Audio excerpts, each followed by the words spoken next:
सोलापुर कृषि उत्पन्न बाजार समिति में विविध मांगों को लेकर व्यापारी संगठन ने संप में उतरने का फैसला लिया है। जानकारी के अनुसार सोलापुर सहित जिले की 11 बाजार समितियों के करीब 6000 व्यापारी संप में भाग लेंगे। यह फैसला भूसार और आड़त व्यापारी संघ की संयुक्त बैठक में लिया गया। व्यापारियों की प्रमुख मांगे हैं कि बाजार समिति का शेष तुरंत रद्द किया जाए, व्यापारी संगठनों की लंबित मांगे स्वीकार की जाए, कृषि उत्पन्न बाजार समिति के परवाने ऑनलाइन उपलब्ध कराए जाए। व्यापारियों का कहना है कि जब तक उनकी मांगे पूरी नहीं होती वे संप जारी रखेंगे। इस आंदोलन का असर सोलापुर के साथ साथ जिले के सभी 11 बाजार समितियों के व्यवहार और कारोबार पर पड़ेगा। चिकळी भुसार आडत व्यापारी संघ मार्केट यार्ड ह्या संघटनेचा अध्यक्ष गेल्या अनेक वर्षापासून बाजार समितीचा हा 1963 चा जुना कायदा रद्द करावा आणि त्याची नव्याने रचना करावी अशी प्रमुख मागणी अनेक वर्षापासून व्यापाऱ्यांची आहे।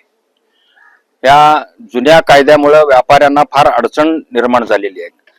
पूर्वीच्या जुन्या कायदा आणि आत्ताचा अस्तित्वात असलेला व्यवहार ह्याला फार तफावत आहे याच्यामध्ये, कारण त्याच्यानंतर या कायद्याच्या नंतर अनेक नवीन कायदे वेगवेगळ्या पद्धतीनं या ठिकाणी राबवले जातात आणि दुहेरी त्यामुळे हा एपीएमसीचा कायदा, एफएसआयचा कायदा, लीगल मेट्रोलॉजी ऍक्टचा कायदा, ह्या अशा अनेक कायद्यांच्या तरतुदीमुळे व्यापारी वैतागलेला आहे आणि त्यातनं आम्हाला सुटका पाहिजे म्हणून आपण कायद्याची बदल करावा अशा प्रमुख मागणी नेहमी करतो।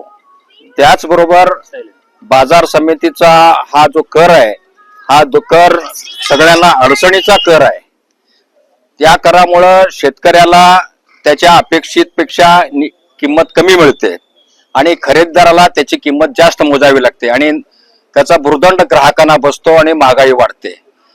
आणि आज गेल्या वेळच्या ह्या आमच्या मागणीमध्ये 3-4 वर्षापूर्वी एक अशीच बैठक झाली मंत्रालयामध्ये आणि एपीएमसीच्या फेडरेशनने सांगितलं की बाबा शेष रद्द केल्यानंतर आम्ही मार्केट कमिटी कशी चालवायची, आमचं उत्पन्नच ते आहे, मग आम्हाला उत्पन्नाला दुसरं काय मार्ग आहे। त्यावेळेला एखादी शासनाने समिती नेमली आणि त्या समितीचा आढावा घेतला गेला आणि संपूर्ण महाराष्ट्रातल्या बाजार समितीसाठी 550 ते 600 कोटी रुपयाचं अनुदान दिलं तर हा कर काढला जाऊ शकतो अशा पद्धतीची माहिती मिळाल्यानंतर त्या पद्धतीच्या हालचाली सुरू झाल्या शेष रद्द करण्यासंदर्भात। परंतु पुन्हा मार्केट कमिटीच्या फेडरेशननं सरकारला विनंती केली किंवा काय दबाव आणला माहित नाही, परंतु त्यांनी तो शेष अनुदान देऊन शेष रद्द करण्याचा प्रस्ताव पुन्हा बारगावला गेला। पुन्हा आम्ही काहीतरी करू असं शासन नेहमीच आम्हाला सांगतंय।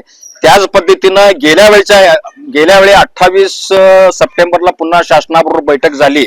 त्या बैठकीमध्ये त्यावेळेचे उपमुख्यमंत्री देवेंद्रजी फडणवीस होते। त्यांनी ह्या शेष बद्दल त्या अधिकाऱ्यांना तात्काळ याच्यावरती काय करता येतं याचं रिपोर्ट द्या असं सांगितल्यानंतर 15 दिवसाच्या आत शेष हा पूर्वीचा शेष रद्द करून, म्हणजे पूर्वी 1% शेष होता तो रद्द करून कमीत कमी 25 पैसे आणि जास्तीत जास्त 50 पैशाच्या ह्याच्यामध्ये शेष आकारावा अशा पद्धतीचा आदेश काढण्यात आला। परंतु दुर्दैव व्यापाऱ्यांचा पुन्हा 3-4 दिवसामध्ये तो आदेश रद्द करण्यात आला। म्हणजे मार्केट कमिटीच्या फेडरेशनचा सरकारवर फार मोठा दबाव आहे आणि त्यामुळं व्यापाऱ्यावर अन्याय होतोय। तो अन्याय आम्हाला पूर्णपणे त्या अन्यायातून आम्हाला मुक्त व्हायचं आहे। त्यासाठी आमची पुन्हा फेडरेशन महाराष्ट्र राज्य परिषद झाली। त्या परिषदेने असा निर्णय घेतला की बाबा आपल्याला नेहमी आश्वासनं दिली जातात आणि आपले कुठलेही कामं होत नाहीत। एकतरी व्यापाऱ्यांचा परवाना हा 3 वर्षासाठी मर्यादेचा असावा आणि व्यापाऱ्यांच्या परवान्याचे नूतनीकरण जे आहे ते ऑनलाईन पद्धतीनं व्हायला पाहिजे। भेसळच्या कायद्यातल्या ज्या जाचक अटी तरतुदी आहेत त्या रद्द व्हायला पाहिजेत, जेणेकरून व्यापाऱ्यांना त्याचा त्रास होता कामा नये। आणि अशा या अनेक मागण्या असून देखील आपल्याकडे शासन दुर्लक्षच करतंय। त्यासाठी शासनाचं लक्ष या ठिकाणी आपल्याला पुन्हा वेधणं गरजेचं आहे।